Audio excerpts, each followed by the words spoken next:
नमस्कार प्यारे बच्चों, सरस्वती विद्या मंदिर उच्च माध्यमिक विद्यालय पीलीबंगा की ऑनलाइन कक्षाओं में आपका स्वागत है।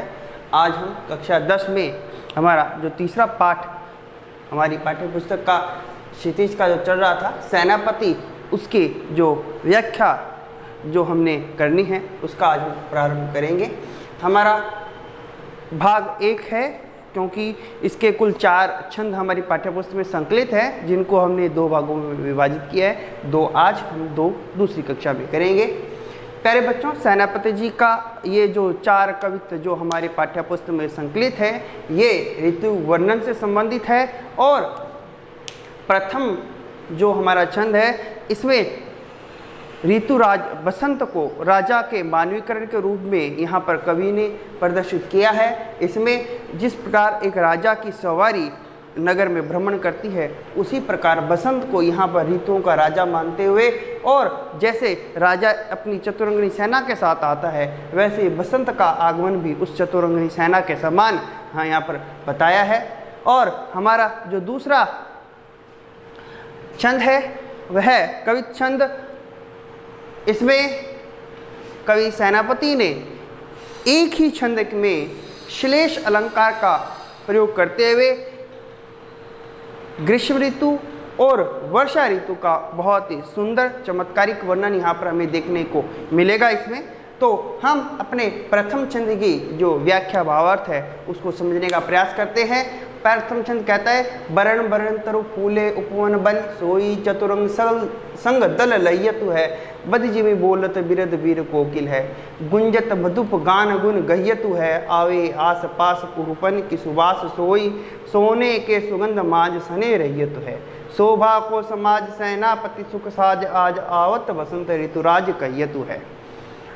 प्रस्तुत छंद में कवि सेनापति ने ऋतुराज बसंत को राजा के मानवीकरण के रूप में प्रदर्शित करते हुए कवि कहते हैं कि वरण वरण मैंने विविध रंगों के, तरु मैंने वृक्ष, फूले मैंने फूल क्या है खिले हुए हैं, उपवन मैंने बगीचों में उद्यानों में, वन मैंने जंगलों में, सोई चतुरंग मैंने 4 प्रकार की सेना राजा के साथ होती है, हाथी, घोड़े, पैदल और रथ।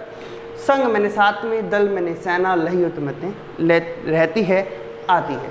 कवि सेनापति कहते हैं कि बसंत ऋतुराज जो है, ऋतुओं का राजा बसंत जब क्या करता है, आता है, आगमन होता है बसंत का, तब विभिन्न जो जंगलों में और बगीचों में जो वृक्ष हैं वो फूलों से क्या है लद जाते हैं। विभिन्न रंगों के फल फूलों से सुसज्जित वन और उपवन हैं, और यही क्या है उस ऋतुराज की चतुरंगिनी सेना है। सोई चतुरंग सल दल लयतु है, क्या यह क्या है उस बसंत रूपी ऋतुराज की क्या है चतुरंगिनी सेना है। बंदी जिमि बोलत बिरद वीर कोकिल है, गुंजत मधुप गान गुण गह्यत है। बंदी मैंने यश गान करना, चारण भाट राजा के यश गान करते हैं। जिमि मैंने जैसे के समान, बोलत मैंने बोलते हैं, बिरद मैंने यश है, यश का गान करना है। वीर मैंने वीर, कोकिल मैंने कोयल, क्या कि कोयल जिस प्रकार राजा के यश गान करने वाले चारण भाट होते हैं, वैसे ही कोयल उस ऋतुराज बसंत के गुणों का, कौन से गुणों का, वीरोचित गुणों का क्या करती है, गान करती है। अर्थात कोयल अपनी मधुर ध्वनि में उस बसंत के आगमन की हमें सूचना देती है। गुंजत मधुप गान गुण गह्यतु है, गुंजत मैंने गुंजार करना, मधुप मैंने भंवरा, गान मैंने गाना, गुण मैंने गुणों को, गृहित है मैंने ग्रहण करते हैं। क्या कि मधुप जो है, भौरे जो है, बसंत ऋतु का जब आगमन होता है तो भौरे पुष्पों पर मंडरा करके क्या करते हैं, गुंजार करते हैं। तो उस गुंजार को राजा के रूप में यहाँ पर बताते हुए कवि कहते हैं, कवि सेनापति कहते हैं कि भौरे संगीतकारों की तरह बस ऋतुराज बसंत के क्या कर रहे हैं, यश का, अर्थात उनके जो गुण हैं उन गुणों को क्या कर रहे हैं, गान कर रहे हैं। कैसा बताए यहाँ पर भौरे को संगीतकार की तरह, संगीतकार जिस प्रकार गुणों को ग्रहण करता हुआ उस यश गान को करता है, उसके गान को गाता है, वैसे ही भंवरा बसंत के आगमन की जो पर बसंत के आगमन पर फूलों पर मंडराता हुआ उनके गुणों को क्या करते हैं, गान करता है। आवे आसपास पुहुपन की सुबास सोई, आवे मैंने आती है, आसपास मैंने हमारे आसपास चारों तरफ, पुहपन मैंने फूलों की, सुबास मैंने सुगंध, सोने के सुगंध मांझ सने रहते हैं, मांझ मैंने बीच में, सने मैंने सना हुआ, रहत में रहती हैं। सोने के सुगंध, एक कहावत है कि सोने में सुगंध होना, यहाँ पर उसका प्रयोग करते हुए कवि कहते हैं कि बसंत ऋतु का जब आगमन होता है तब चारों तरफ क्या है, फूलों की सुगंध जो है, सुवास मैंने सुगंध जो है वो चारों ओर छाई हुई है, या कहे वातावरण जो है उन पुष्पों की, उन फूलों की सुगंध से सुवासित हो चुका है। तो ऐसा लगता है जैसे सोने के सुगंध, सोने में सुगंध की जो कहावत है वो यहाँ पर चरितार्थ हो रही है।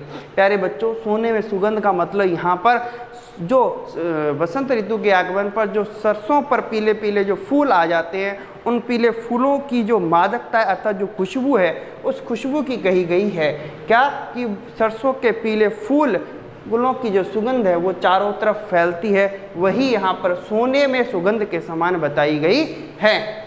शोभा को समाज, जो समाज है वो बहुत ही सुंदर सुशोभित हो चुका है। सेनापति सुख साज आज, आज ऐसा लगता है, कवि कहते हैं कि जैसे सभी सुखी हैं, क्या सभी प्राणी सुखी हैं। आवत बसंत ऋतु राज कहियत है, क्या अब क्या है, बसंत ऋतु के राजा का आगमन हो चुका है। कहने का अभिप्राय बसंत ऋतु के, ऋतुओं का राजा बसंत के आगमन की बात यहाँ पर कहते हुए कहते हैं कि बसंत ऋतु राज बसंत के आगमन पर वातावरण के हर एक जो वर्णन जो है, जो सूक्ष्म परिवर्तन प्रकृति में होता है, उसका वर्णन चतुरंगिणी सेना के समान कवि सेनापति ने किया। और कहते हैं क्या, उन्हें एक बार व्याख्या के रूप में देखें कि विविध रंग और रूप वाले जो पुष्प है वो पेड़ों पर, फूलों पर क्या है, वनों उपवनों में खिल गए हैं। और जो राजा है, वसंत राजा चतुरंगिणी सेना के साथ, अपनी इस चतुरंगिणी सेना के साथ दल बल के साथ आ चुका है। कोयल बंदीजनों की तरह क्या करती है, उस राजा की यश का गान करती है। जो भौरे हैं वो संगीतकार की तरह उस राजा के गुणों का क्या करते हैं, गान करते हैं। और चारों तरफ वातावरण में क्या है, पुष्पों की जो सुगंध है वो फैल चुकी है। ऐसा लगता है जैसे सोने के सुगंध, सोने में सुगंध जो है उसकी कहावत को चरितार्थ प्रत्यक्षित करती है। यहाँ पर सोने में सुगंध का मतलब सरसों के पीले फूलों से जो खुशबू आती है उसकी बात यहाँ पर कवि सेनापति करते हैं। जो सारा समाज है वो बहुत ही सुंदर तरीके से सुसज्जित है। सेनापति कहते हैं कि ये वर्तमान में ये जो समाज अर्थात बसंत ऋतु के आगमन पर जो प्राणी हैं वो सभी के सभी क्या हैं, सुखों से सुसज्जित हैं अर्थात सुखों से भरपूर हैं आज। और बसंत ऋतु के राजा के आते, बसंत ऋतु के आगमन पर, ऋतुराज बसंत के आगमन पर ऐसा परिवर्तन प्रकृति में होता है। इस प्रकार यहाँ पर कवि सेनापति ने ऋतुराज बसंत का मानवीकरण करते हुए राजा के रूप में हमें यहाँ पर बताया है। अब हम हमारा दूसरा जो छंद है, इस छंद में कवि सेनापति ने श्लेष अलंकार का प्रयोग करते हुए अपनी श्लेष चमत्कार से ग्रीष्म और वर्षा ऋतु का वर्णन यहाँ पर किया है। तो हम सबसे पहले ग्रीष्म ऋतु का वर्णन और उसके बाद वर्षा ऋतु के वर्णन की जो व्याख्या है वो इसमें से करेंगे। क्या कहा है, देखी क्षिति अंबर जले है चारी ओर छोर। क्या है, क्षिति मैंने पृथ्वी होती है, अंबर आकाश, जले हैं मतलब जल रहे हैं। यहाँ पर दो अर्थ हैं जले के। पहला अर्थ जल रहे हैं ग्रीष्म ऋतु के संदर्भ में, दूसरा जल ही जल है मैंने चारों ओर जल का ही जल का होना, ये वर्षा ऋतु के संदर्भ में अर्थ होगा। तो प्रथम अर्थ हमने लिया यहाँ पर जल रहे हैं, क्या कि पृथ्वी और आकाश जले मैंने जल रहे हैं, चारी ओर छोर मैंने चारों ओर का छोर। तीन तरबर सब ही को रूप हर्यो है। तीन मैंने तृण मैंने घास, तरबर मैंने वृक्ष, सब ही को मैंने सबका रूप हर्यो। हर्यो का यहाँ अर्थ दो अर्थ हैं। पहला अर्थ ग्रीष्म ऋतु के संदर्भ में देखा जाए रूप को हर लेना अर्थात सुखा देना, और वर्षा ऋतु के संदर्भ में इसका जो अर्थ होगा वो है हरे रंग का होना। महाझर लागे ज्योति भादव की होती चले। महाझर मैंने झड़ी लगना, और दूसरा झड़ी लगने का तो वर्षा ऋतु के संदर्भ में होगा, और ग्रीष्म ऋतु के संदर्भ में इसका जो अर्थ है वो है ताप। भादव मैंने वर्षा ऋतु के संदर्भ में भादव का महीना होगा, जबकि यहाँ पर भादव का मतलब दावानल, जंगल में जो लगने वाली आग होती है उसकी बात की हुई है। जलद पवन तन सेक मानो प्रयोग है। जलद यहाँ पर वर्षा ऋतु के संदर्भ में तो बादल शीतल पवन का अर्थ ही लिया गया जलद पवने, परंतु ग्रीष्म ऋतु के संदर्भ में इस जलद का मतलब गर्म हवा से है। तन सेक, तन मैंने शरीर, सेक मैंने यहाँ पर दो अर्थ हैं।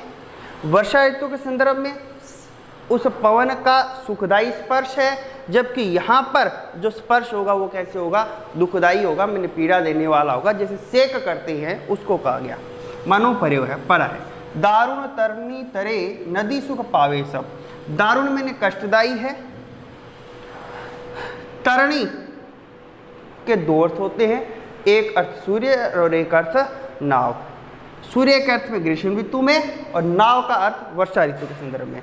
तरे मैंने तैरना, नदी नदी सुख पावे है, सुख पाते हैं। सिरी घन छहा चाहे वो चित्र दरियो, दरियो है। सिरी मैंने ठंडी, घन मैंने बादलों की, छा मैंने छा, चाहे वो मैंने चाहते हैं, चित्त मन में धारण करना।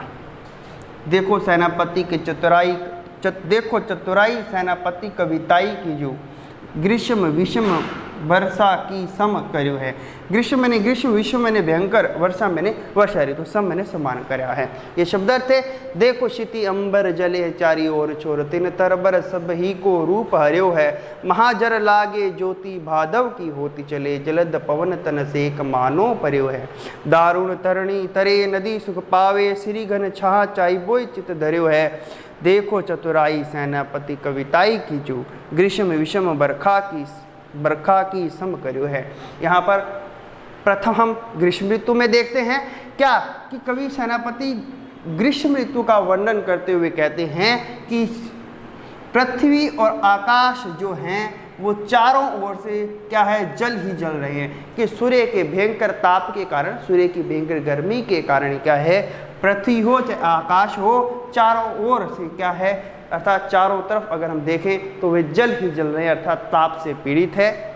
तीन तरबर सबको ही रूप हर्यो है। तीन तरबर मैंने घास और वृक्षों के जितने भी घास और वृक्ष हैं सबका क्या किया, रूप हर लिया, अर्थात उनको सुखा दिया है। किसने, भीषण गर्मी के कारण जो घास और वृक्ष हैं वे सब के सब क्या हैं, सूख गए हैं। महाझर लागे ज्योति, महाझर लागे ज्योति का मतलब जो सूर्य की किरणें हैं, हमने यहाँ पर ताप का अर्थ लिया है ग्रीष्म ऋतु में, जो सूर्य की किरणें हैं, ज्योति मैंने जो किरणें प्रकाश हैं के कारण सभी के सभी क्या है, पीड़ित हैं। भादव की होती चले, और भादव मैंने यहाँ पर दावा न लिया कि जिस प्रकार जंगल में आग लगने पर वहाँ के जो चारों तरफ का वातावरण है वो क्या हो जाता है, भीषण गर्मी से, ताप से ग्रस्त हो जाता है, और उसी प्रकार जो ग्रीष्म ऋतु है ऐसी लग रही है जैसे दावानल की अग्नि क्या है, वन में दावानल जो लगती है आग, वो आग लग चुकी है, और उसके ताप से जो लोग हैं, जो समाज है वो क्या है, पीड़ित है, ग्रस्त है। जलद पवन तन सेक मानो पर्यो है। ऐसा लगता है जैसे कि ये जो गर्म वायु है, जो दुखदायी वायु है, वो क्या करती है, शरीर को सेक करती है, अर्थात गर्म जो हवाएं चलती है जिनको हम लू कह देते हैं, वे मानो शरीर का क्या कर रही है, सेक कर रही हैं। दारुण तरनी तरे नदी सुख पावे सब। और ये जो कष्टदायी जो भीषण गर्मी है, तो जो कहते हैं कि ये जो कष्टदायी सूर्य की जो किरणें हैं उनसे सुख पाने के लिए सिर्फ और सिर्फ नदी ही क्या है, नदी के किनारे ही सुख है। क्या कहा कि कष्टदायी सूर्य की किरणों से, सूर्य के ताप से बचने के लिए एकमात्र सुख देने वाला कौन है, नदी ही है। माने नदी में ही हमको शांति शीतलता का आभास होता है। सिरी घन चाह चाहे बोल चित धैर्य है। कहते हैं ठंडी बादलों की छां को सभी अपने चित्त में धारण करना चाहते हैं। सबकी चाहना क्या है? सबकी चाहना एक ही है कि बादलों की शीतल छां को मन में अर्थात हमारे चित्त में धारण करना चाहते हैं। देखो कवि चतुराई सेनापति कविताई की जो क्या कि देखो चतुर सेनापति की कविता को देखो, क्या है? ग्रीष्म विषम वर्षा की समकर्य, कि ग्रीष्म ऋतु में भीषण ग्रीष्म ऋतु को वर्षा के समान कर दिया है। क्या कि देखिए किसकी? सेनापति की चतुराई देखो कि उसने ग्रीष्म ऋतु की कविता में क्या कर दिया? वर्षा ऋतु के समान कर दिया है। ग्रीष्म ऋतु का वर्णन में ही वर्षा ऋतु का वर्णन कर दिया। ये सेनापति की क्या है? चतुराई है। ये उसकी कविता की क्या है? कला है, कविता का कौशल है। ग्रीष्म ऋतु का वर्णन एक बार पुनः देख ले। क्या कि पृथ्वी और आकाश चारों ओर से जल ही जल रहे हैं। भीषण भयंकर गर्मी के ताप से, सूर्य की भयंकर किरणों से पृथ्वी और आकाश में वो जल ही जल रहे हैं, अर्थात जल रहे हैं। और पृथ्वी पर जितने भी घास और वृक्ष हैं वे सब का रूप हर लिया गया है, अर्थात वे सूख गए हैं। सूर्य के ताप के कारण सभी लोग क्या हैं? पीड़ित हैं। और वन में लगने वाली दावानल की क्या है? दावानल के कारण चारों ओर का जो वातावरण है वो क्या है? उस भयंकर ताप से ग्रस्त है। गर्म हवा शरीर को मानो सेक करती हुई सी प्रतीत होती है। कष्टदायी सूर्य की किरणें से बचने का एक ही उपाय जो सुख है, वो आनंद है, वो सिर्फ और सिर्फ नदी के किनारे ही प्रतीत होता है। सभी बादलों की ठंडी छां में बैठना चाहते हैं, अर्थात उसको अपने चित्त में धारण करना चाहते हैं। सेनापति कवि की चतुराई देखो, जिसने भयंकर ग्रीष्म ऋतु के वर्णन को वर्षा ऋतु के समान कर दिया है। हम इसका वर्षा ऋतु का वर्णन अब देखें तो हमें बड़ा ही आसान लगेगा कि पृथ्वी और आकाश में चारों तरफ जहाँ नजर दौड़ाएं वहाँ पर क्या है? जल ही जल दिखाई दे रहा है। तीन तरबर मैंने घास और वृक्ष जो हैं सब के सब क्या हैं? हरे हो गए हैं, रूप भर लिया। अर्थात यहाँ पर उनका मतलब, हमने पूर्व में सूखा कहा था, यहाँ पर हमने कहा वो सब के सब हरे हो गए, मैंने हरे हो गए हैं। महाजर लागे ज्योति, क्या यहाँ पर क्या है? महाझड़ी लग गई है। कब? वर्षा ऋतु में महाझड़ी लगी है जो रुक नहीं रही है। फिर कहते हैं भादव की होती चले, और भादव की होती चले का मतलब यहाँ पर हमने पूर्व में दावानल का प्रकाश कहा था, यहाँ पर हम कह रहे हैं भादव महीने में जो बिजली जो चमकती है वो चारों ओर प्रकाशित हो रही है। अब यहाँ पर जलद पवन, मैंने जो बादलों के होने पर मतलब जब बादल होते हैं उस समय जो पवन चलती है वह पवन शरीर को क्या करती है? सुखदायी स्पर्श देती है। अब यहाँ पर दारुण का मतलब कष्टदायी नहीं होकर के काठ की नाव है। क्या कि ये नाव है काठ, दारुण तरणी का मतलब काठ की नाव से इस नदी में ही हमें अब सुख मिल रहा है। इस नदी के माध्यम से ही हम अब पार जा सकते हैं। अब चारों तरफ जल ही जल होने के कारण कवि ने यहाँ पर कहा कि काठ की नाव से ही उस नदी को क्या किया जा सकता है? पार किया जा सकता है। क्योंकि अब चारों तरफ जल ही जल है और स्थल भाग का अभाव है, तो यहाँ पर उस नदी को पार करने के लिए काठ की नाव ही अब एक सहारा है। उसी में अब सिर्फ हमारा क्या है? सुख है, आनंद है। अब वही बात पंक्तियाँ यहाँ इन तीनों पंक्तियों में वो पूर्व की बात ही की गई है। क्या कि अब सबको बादलों की ठंडी छाँ में ही छाँ को अपने चित्त में धारण करने की चाहना है। देखो चतुराई सेनापति की, उसने ग्रीष्म ऋतु में ही वर्षा ऋतु का वर्णन कर दिया है।